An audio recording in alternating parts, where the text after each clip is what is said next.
Kumusta mga kaboxing? This is Boy Kalawang TV. So muling nasangkot na naman po mga idol itong si former 4th Division World Champion Adrian The Problem Broner sa isang pangyayari kahapon sa Las Vegas, Nevada.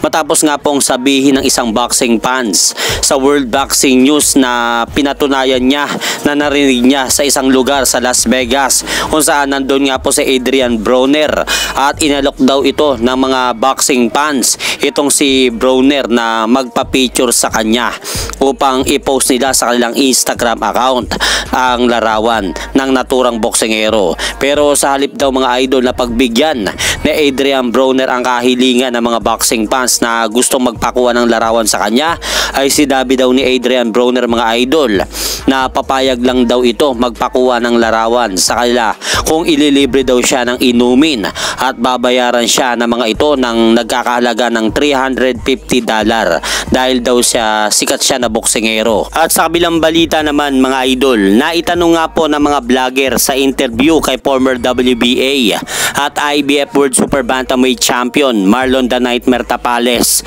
na kung sakaling maglaban daw sila John Riel Casimero at current undisputed World Super Bantamweight Champion na Oya The Monster Inoue sa hinaharap, sino daw ang mananalo dito? At sinabi nga po mga idol ni Marlon Tapales sa naging interview nito sa mga vlogger na hindi siya naniniwalang kayang talunin ni Casimero itong binansagang halimaw ng bansang Japan na sina Oya Inoue dahil daw sa taas ng abilidad nito pag lumalaban sa ibabaw ng lona kumpara dito kay Cuadro Alas.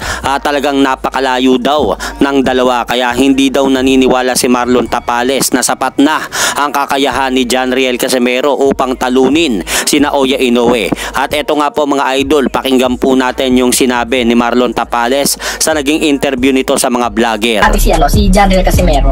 Ano po, maraming beses. Siguro kung nakasparing mo si Casimero idol, tatansya mo bilang boksingero idol, siyempre na-estimate mo yung abilidad ng parehong boksingero eh. Sino sa tingin mo yung mas maabilidad? Si Inoue o si Casimero? Of course si Casimero. Si Inoue.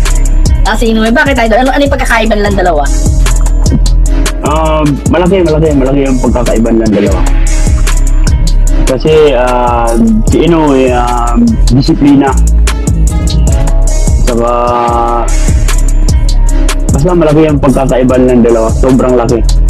Sobrang layo talaga. Kaya kung magkakataon na maglalaban silang dalawa sa ring, hindi mo nakikitang mananalo si Casimero kay Inoue. Hindi mo nakikita. Hindi. Okay. At hanggang dito na lang po muna ang aking update sa mga ganapan sa mundo ng boxing. At syempre mga idol, huwag nyo rin pong kalimutan pakisuportahan nyo naman po muna ang ating munting channel. Maraming salamat po.